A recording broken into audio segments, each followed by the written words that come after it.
Hey everyone, in this video we're going to be covering the turning side kick.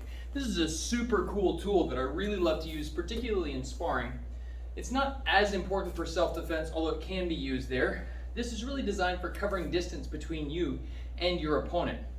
Sometimes in a self-defense scenario, it's okay to cover that distance and be the first strike, okay?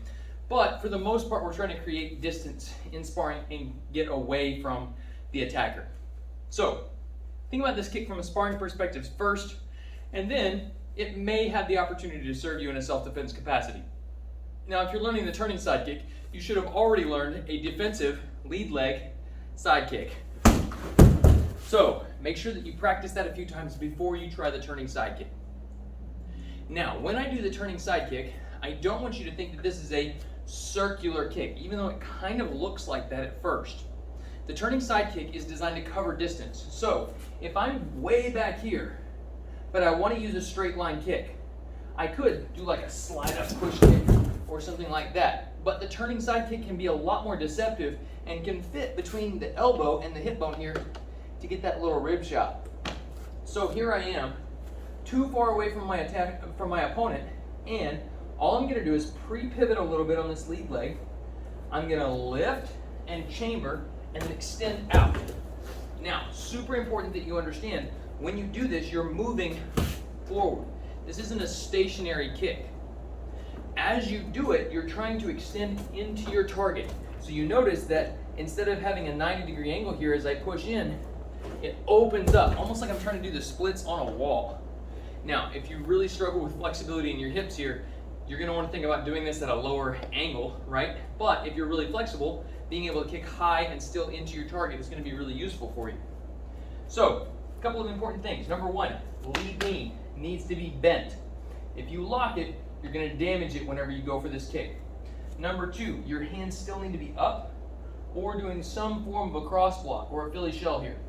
Now, as you turn, you pivot out. Remember to hide motion with motion, but you pivot out here. Your rear leg comes around, almost like you're going to do a round kick, but you over-rotate it, make that table, point your heel at your target, and extend out. You have to be careful of a couple of things here that can cause you trouble. Number one, over-rotating. So I over-rotate, and it becomes more like a back kick. That really throws your balance off and makes it difficult to track your opponent. Number two, over-rotating your shoulders to try to get power and extension in the kick. So what happens is a lot of times people try to throw the side kick with power and they end up throwing their shoulders down, which actually pulls you back and away from the target. It can also torque up your abdominal muscles in your back, so be careful about that. You want to be looking over your shoulder at that target to get proper body alignment. The other thing that tends to happen is that people don't rotate enough on the lead leg. They only go to sideways. And then, notice my kick can't get up very high. My body is kind of curved down and around, which means that I'm hitting with the ball of my foot at best. At worst, I'm hitting like a round kick and collapsing my body because as I rotate around, I'm trying to overcompensate to balance.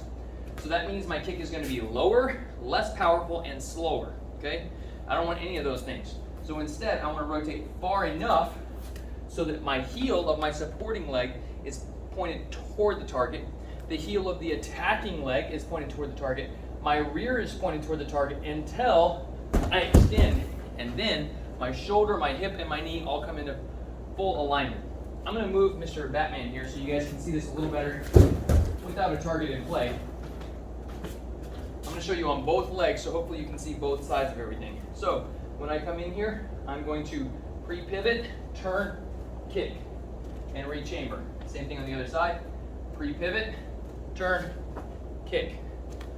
All right, let me show you that toward the camera. Pre-pivot, turn, kick. Notice that my knee stays high. I don't pull my knee in close like this and then extend out. Instead, my knee comes up high and then I extend. There is a rotation of the shoulder, but don't over-rotate to go down toward the floor. One time full speed. Heights!